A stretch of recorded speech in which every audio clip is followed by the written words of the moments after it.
Welcome to the Spurs House Podcast.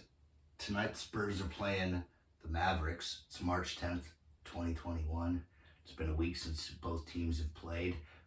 Luke was questionable for tonight, but I'm thinking he's going to play. Obviously, Vegas thinks he's going to be playing because Mavericks are, not surprisingly, -4.5 favored to win. But I think the Spurs are going to get it done. Everybody's been sleeping on them. It's bullshit. It's bullshit. If anyone bothers to look at the standings and the conference games and the strength of schedule the Spurs have had to play has just been ridiculous. Not to mention they're 7th in the West as it stands. They were, 5th in the West going into the All-Star game. And this year, not represented, not surprised. But frankly, maybe I'm a little surprised. I mean, come on. How I think we had the 6th best record going into the All-Star game in the NBA, or when they made those selections, for sure. And we didn't have a single All-Star. Okay. There's 20, 24, 25 names in the hat. Basically, when you think about injury replacements, a couple COVID things, and Derozan doesn't even get that. What a snub. And sorry to hear his father passed away. And right after the snub, and then he comes back after not having practice for 10 days because Spurs had a bunch of canceled games because of the snow down here. And comes back right to form. I think he dropped 32 and maybe 12 assists. Wasn't surprised at all. Looked just like himself. He's always in shape. He's the leader of the team. And we have a young team, a good team. People are sleeping on our team. The perimeter defense on our team. Spurs are 18-14 right now. And we haven't had, Aldridge, Rudy Gay, Keldon Johnson, Vassell, let me think, Eubanks for COVID protocol. The Spurs have gone through all these COVID protocols. There was a snow out. 4 games are canceled. I'm not sure how much of it was the snow. I know I was stuck. But the Spurs, have only played 32 games, and I think we've played something like 25 conference games. Not exactly sure about that, but I know it's more than any other team in the West has played. And so we have a winning team in the West, and everybody knows the West has got a better record than the East. They definitely do this year, as most years. If you look at it from top to bottom, the Spurs are sitting in 7th right now, and they've played about 5 games less than most teams. And in the loss column, only have 14. So I think they're sitting good. They're playing a hot team, Dallas, who is 8-2 in their last 10. Neither team's played in a week, so I'm not sure how much the momentum carries forward.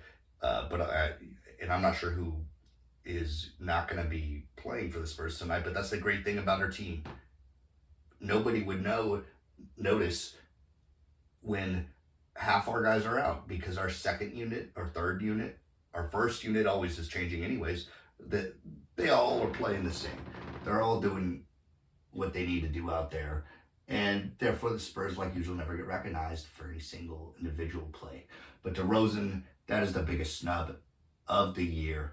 That made me angry enough to make the video, the first one for the Spurs House Podcast, because Derozan should have been an all-star. He's really brought this team together. He's been a closer. He couldn't be more efficient. He's been, and everything you could ask for a leader in a young team that's learning quick and is accountable and plays defense. When they're not playing, Trey Lyles didn't play for like the first 12 games of the season, and then all of a sudden he comes in and he's playing like he's been ready the whole time.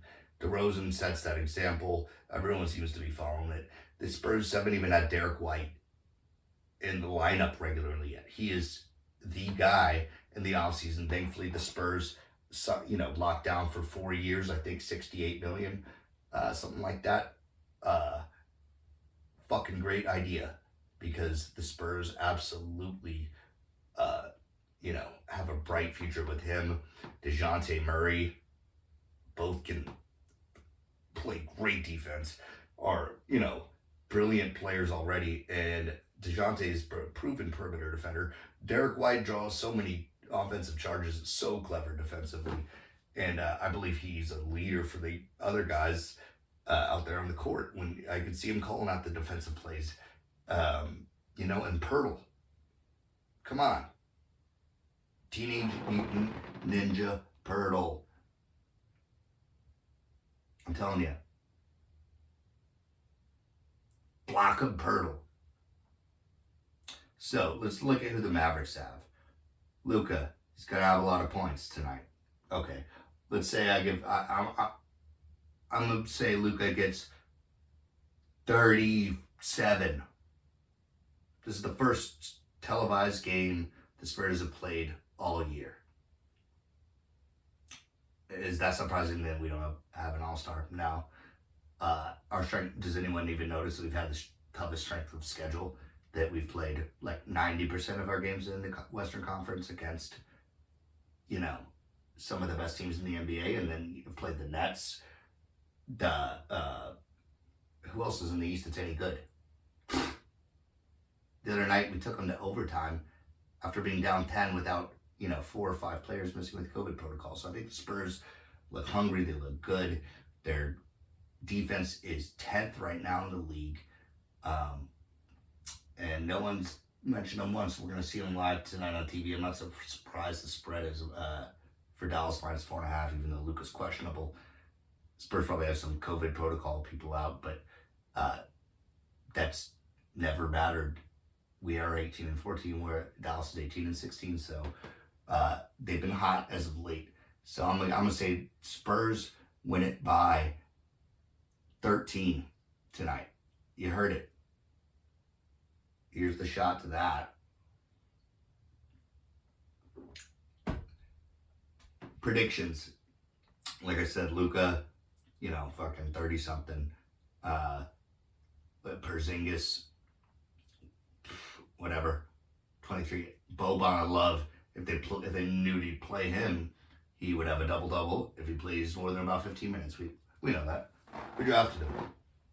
But as far as the Spurs goes, I don't know who's in the lineup. I don't know who's going to be getting the ball and playing tonight, but I'm going to say the Spurs win it 127-114. Exactly that. You heard it. The Spurs House Podcast. It's March 10th, 2021. In a hot shed here in South Texas. Go Spurs, go. You heard it first. And this is the hot take. Spurs by 13.